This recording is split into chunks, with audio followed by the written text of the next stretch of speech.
welcome everyone to Wizards Outlook, joined by Raymond Lyons, Cardo Dudley Jr. I'm Wilson Tarbett Jr. Again, welcome to Wizards Outlook. Washington bounced back from their loss to Golden State at home on Martin Luther King Day by beating the Knicks on the road 116-105 in Bradley Beal's return. Ray, we'll start with you. Just your thoughts on Washington's win, what they have next, and just obviously just for bouncing back from, we talked about last episode what happened in the Capitol with the reigning champs. Yeah, I mean, it's always good to get a win. I mean, they did enough to get the W. I mean, it was a wire-to-wire victory. They really started off on the Knicks' neck, and they were able to sustain it throughout the game. But I mean, always with the Wizards, like I never get the feeling that they're totally in control of what's going on the basketball court. Like they just happened to make enough shots to win the night. There were a couple of flashes of defense, but I mean, the Knicks just were worse than they were, plain and simple.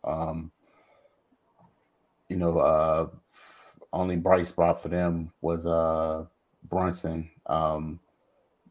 Barrett had an okay game. Julius Randle, he got outplayed by Kuzma. Quentin Grimes had a couple bright moments, but yeah, it was a bad performance for the Knicks. Like when we were watching the game in the playback room, Kuzma shoot an ill-advised three that lead to a Knicks push. West intelligently calls a quick timeout just to kind of settle things down. But, stuff like that is why the Wizards are in the position they're in. It's clearly not the Knicks night, and it's like they're actively trying to help them get back in the game. Just continue to push forward and get the win, make it convincing. Like, it got spooky a couple times, and it really shouldn't have. So yeah, but a win is a win. I'll definitely take it. But yeah, things are what they are with the Wizards, man. It's their Achilles heel continuously shows up, and every time they're not as lucky as they were tonight to be able to pull it out. Gardell. Yeah, they had a couple lows, but defensively, I think is what carried them throughout the game. I think they played well overall defensively. I can't remember the last time, probably against the Bulls. Maybe I got to go back and check. I can't remember the last time they held a team to, 20 in the 20 range between, 20, 29 or something, 20 and 30 points in three out of the four quarters. Normally, teams are scoring 30 plus, 35 plus every quarter.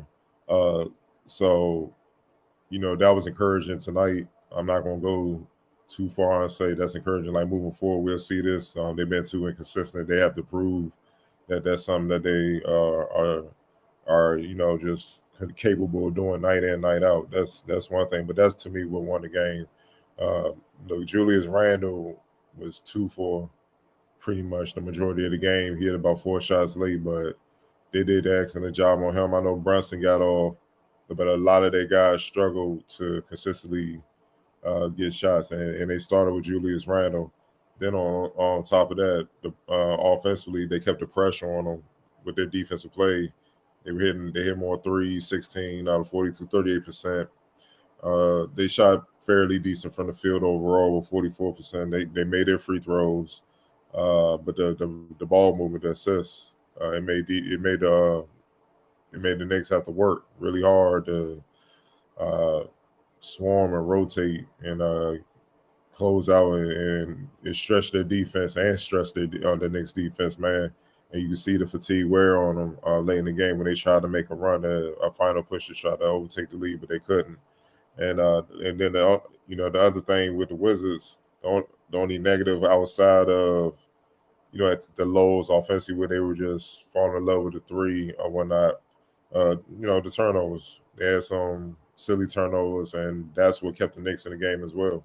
They got out and ran, and got easy baskets. I think the Knicks scored 17 points off their 14 turnovers. Uh, that's the only reason why the score was as close as it was. If they took care of the ball, this a dub easily. You know what I mean? And then look, let's just be honest. The Knicks took it to the Wizards before, and the Wizards returned the favor. Kuzma had a monster game. He thoroughly outplayed Julius Randle tonight, 27, 13, and 7. With the All Star votes going on and that All Star weekend coming on, I'm pretty sure Kuz had this matchup kind of circled because they're gonna be in the mix of trying to be a reserve. Him and Julius, Porzingis was locked in all night.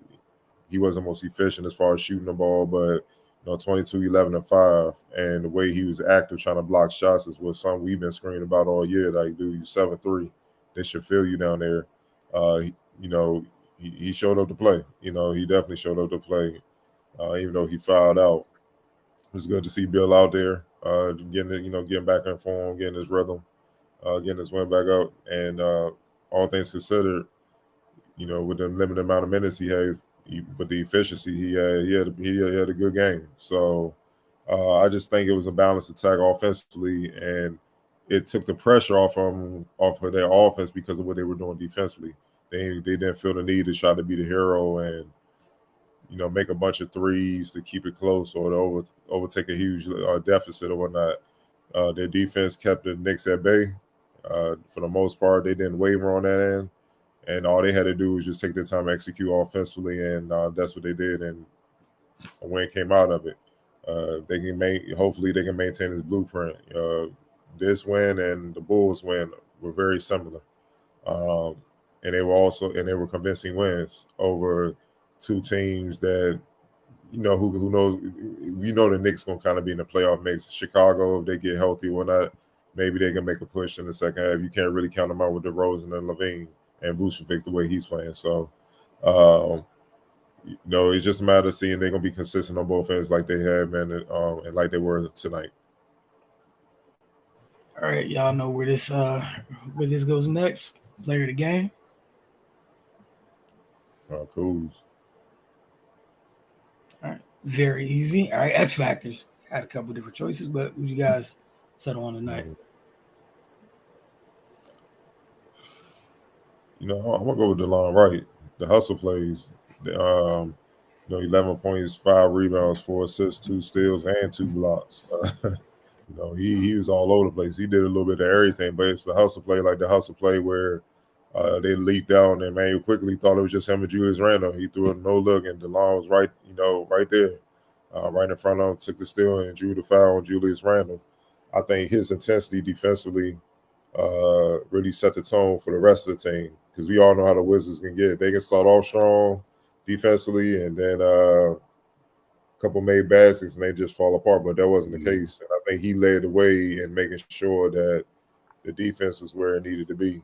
And I know Brunson had a monster night as far as scoring the ball or whatnot, but he made Brunson have to work. You know what I mean? And his help defense, especially on Randall. Randall was seeing 2 or 3 guys, but DeLon was in there being active with his hands, like trying to really get the strip and really making Julius Randle have to pass it out because Julius is a strong dude.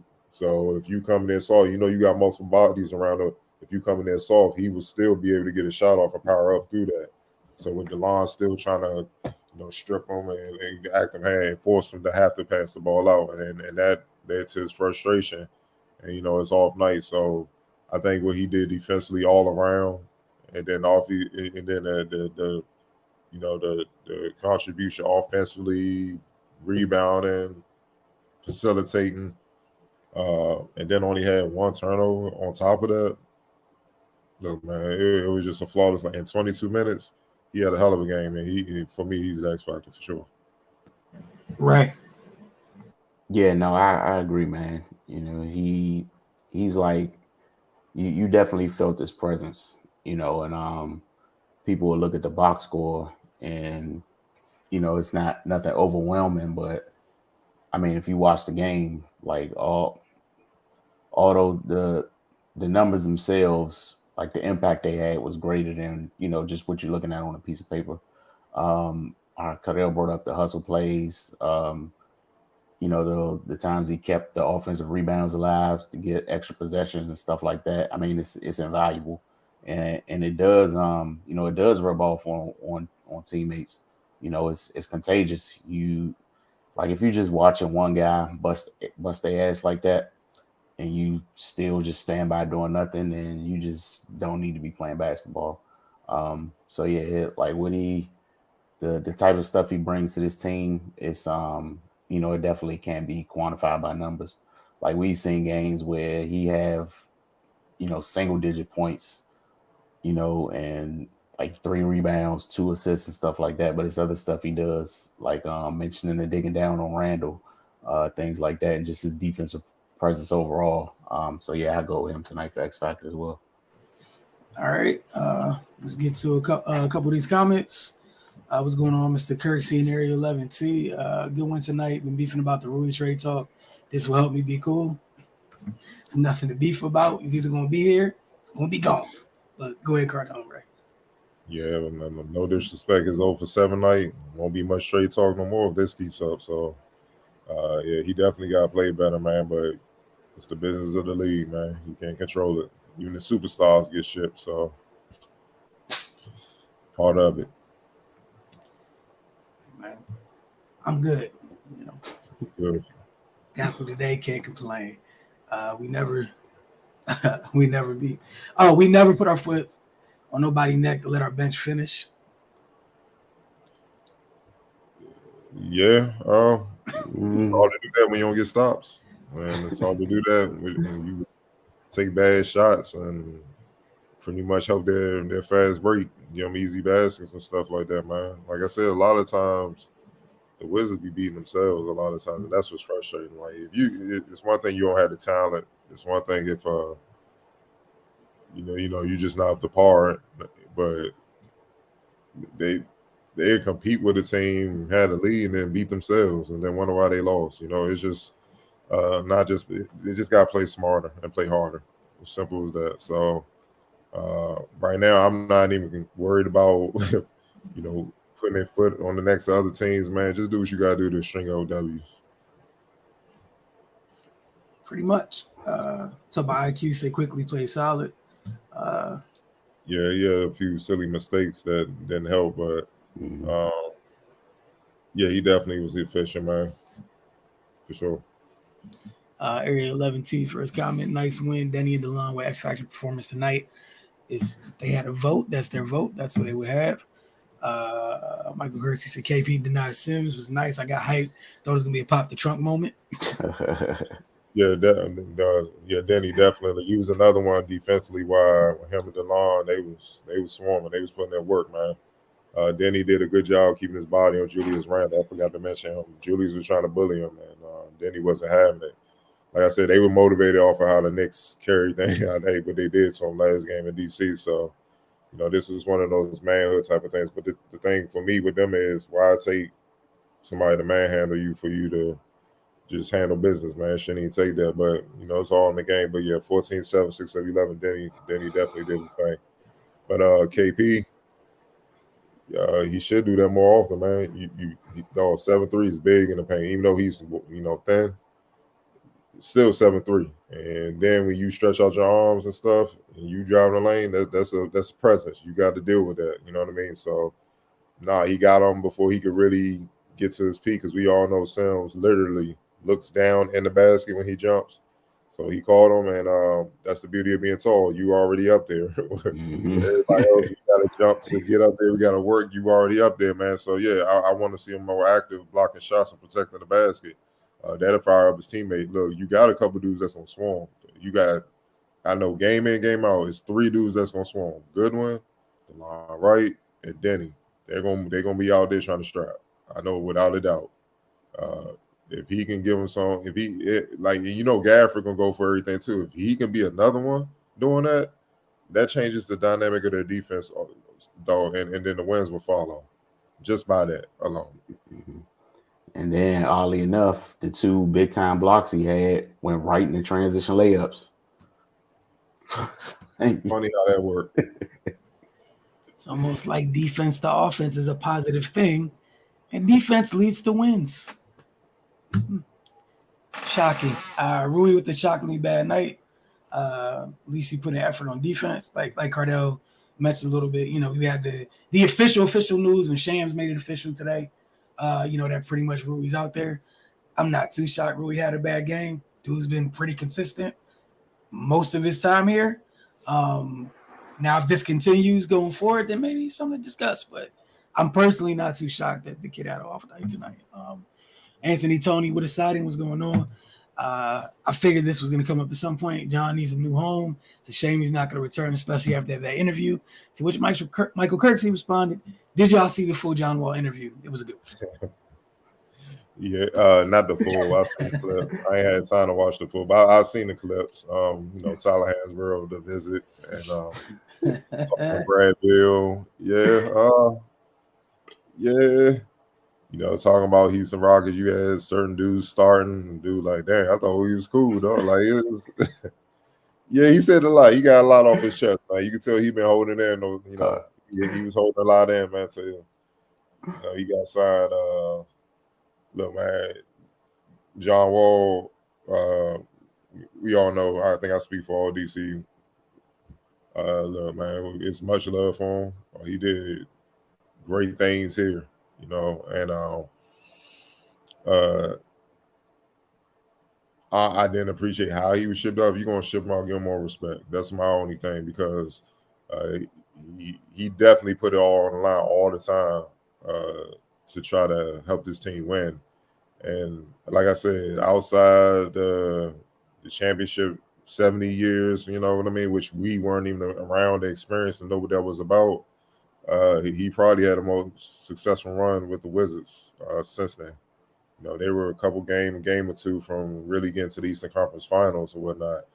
You could say the Guild, they had success, but man, D Wade and Braun was taking them out quick. What I'm saying? So it wasn't the same. At least Wall and them were competitive in the second round and stuff like that. So it was different. Obviously, C-Wed, Rod Strickland, no boys.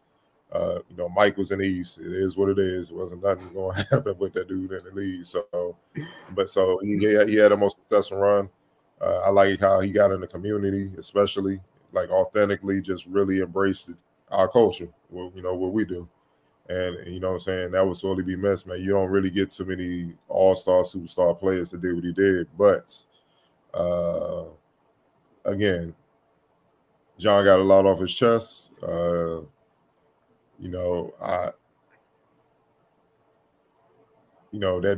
clip about Brad. I see some of y'all comment that clip about Brad. If that's true, that was wild. that was wild as hell, man. But like with the Rui thing, it's the business of the NBA is crazy, and John got to take a little responsibility for why that occurred as well, man. Like you can't just ignore, the things he did to help add to the situation where we want to ship him. That video that came out right before, they made the move to ship, that was embarrassing. You know what I'm saying? Because you done had a couple more incidents like that, man. Like, come on, you're supposed to be the franchise player. You can't be acting like that, especially in your early 30s. When you're a young boy, he young, you get that pass. But early 30s, it's like, nah, player, come on, man. Injuries coming off that. It's already in here that they might change directions anyway and try to build a team around Brian. You do that. He didn't help his cause, man. But like I said, give him the respect of shipping him out without, throwing dirt on his grave, so to speak, and kicking him on the way out. That was my only thing. But we'll see what he does in Clipper Land. Regardless, we already know, like down the road, I'm pretty sure we'll see his jersey in the rafters, because he definitely deserves it. Ray, anything you wanted to add with the John Wall interview? I know I haven't sat down and watched the whole thing yet. I feel like I've watched it because I've seen every clip that's been on social media. However, I'm gonna sit down this weekend and watch it. But Ray, any thoughts on it? Yeah, I'm about halfway through, and John Wall need a mic in his face more often, man. He entertaining as hell. But I don't know if it was just because he hasn't really spoke on this stuff at length, and it's like kind of like a rapper's first album. They got years and years of material, and it's just all coming out. But I'm enjoying it so far. I'll definitely finish it when I get the chance. But yeah, like Cardell said, man, they owed him more on the way out. regardless of of what led up to that decision. You don't just throw away a dude that held the franchise down for 10 years like that. That was classless. And yeah, man, he deserved better than that. For sure. One more Go ahead. thing before that Tyler Hansbrough, I saw he came out and said that wasn't true. So I don't know. From our interactions with John Wall, he don't lie. He's very blunt, so that ain't going too well for Tyler. Like he really don't lie. Like he's super, He's honest to a blunt, fault. I'm gonna say, yeah. super blunt and honest to a fault. But that story is more common than what people realize in basketball. Like that's why I don't play it. I don't play that. You're gonna get a very bad reaction if I interact with you. You carry like that, like very bad. Because man, at the end of the day, we all human. We all man. You gotta chill with all that, man. You know what I'm saying? But you'd be surprised how many dudes, some of the dudes y'all look up to, players, athletes across all sports, how they carry like that. It's common. It's more common than you think, man. They really be thinking they God out here, and that's just wild. I'm not saying that's what the case was with Tyler Hansbrough. I wasn't there. He denied it. I saw the North Carolina players that played with him. I saw Marcus Ginyard. I was like, yeah, I don't remember that happening. They said it didn't happen, but I know John don't really lie like that. He don't be out here, you know what I'm saying, just saying anything, being reckless, man. So, it's wild. But regardless, he didn't go there. He went to Kentucky, did the thing, and bounced to the league. So, it is what it is. And even with John, he was pretty much the first, I guess, big name. When I got in the media game, I had to cover, with Down and Bounce. I had to do a story on the North Carolina Pro-Am, and that's the famous Who mixtape where he dunked on Stackhouse, and he was just giving them boys the blues before he even went to Kentucky. Like, he was just finishing high school, and he was the number one player in the country. So I got a chance to see all that, man, when he was rising from that point to when we was covering him with the Wizards, man, to even before that, after the Pro-Am stuff, before, when he first got drafted to the Wizards and he was playing in the Goodman League and then playing in the Goodman Coalition at Spin Guard and all that, like just seeing his growth, like I literally, as far as media, grew up at the same time he was growing up in the league. Just to see that progression, it was just, great to see, you know what I mean? Because we can't forget when he got drafted, that was on the hill of the Gilbert Arenas stuff and all that. The Wizards franchise was in a very bad place. I mean, it's not far-fetched to say they was probably at the bottom of the league at that point. You know what I'm saying? Like, they rebuilding.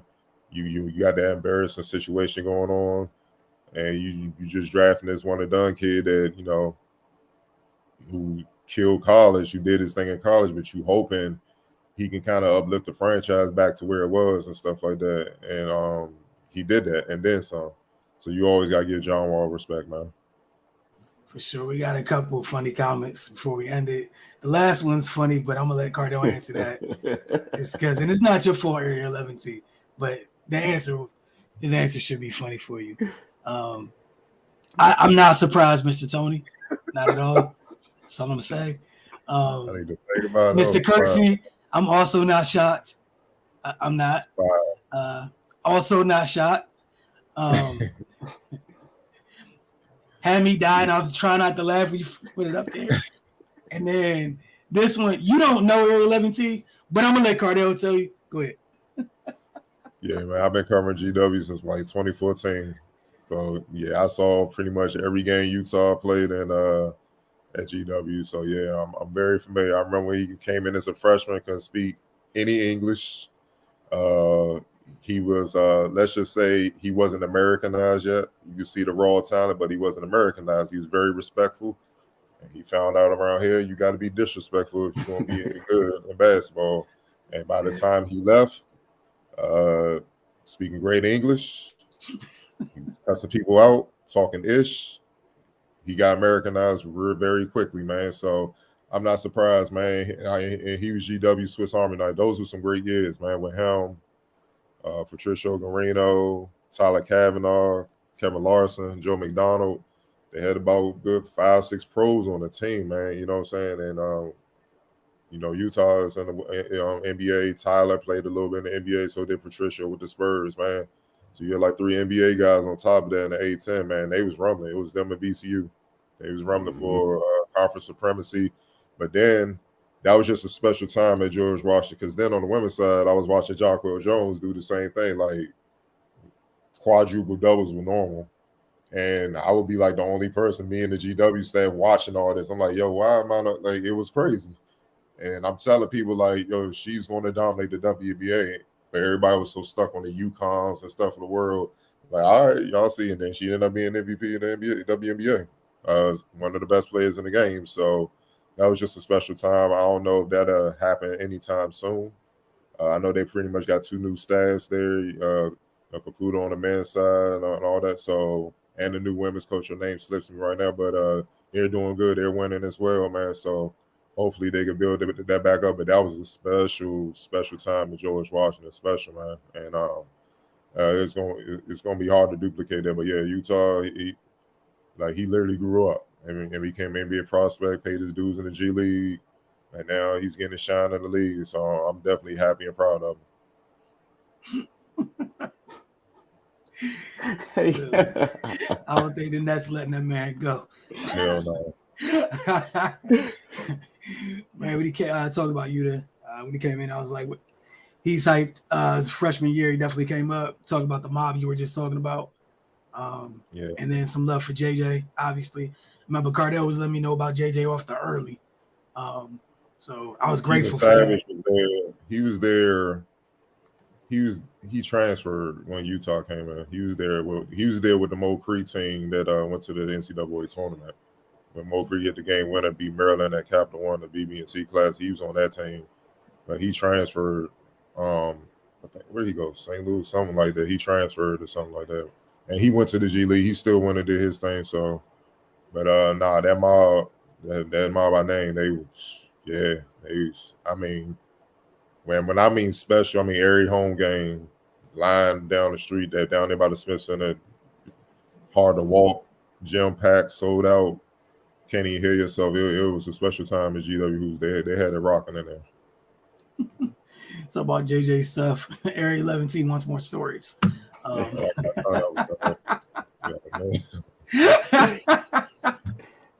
It's story times. Hey man, we appreciate y'all support. We appreciate y'all routinely tuning in. We truly do. That's gonna be it for tonight. We'll see y'all. I know we'll have Ray and Cardell checking in. They Saturday. They got Orlando coming to town, which should be fun. Markel's coming home. I know everyone's having fun bashing the kid when he's going through what he's going through. It's kind of sort of, I don't know, playing basketball well in the NBA for the Magic. And we'll see how things look because, Washington needs to continue stacking as many W's as they can. And this is the division opponent. So, we'll see how things go. But y'all have a great evening.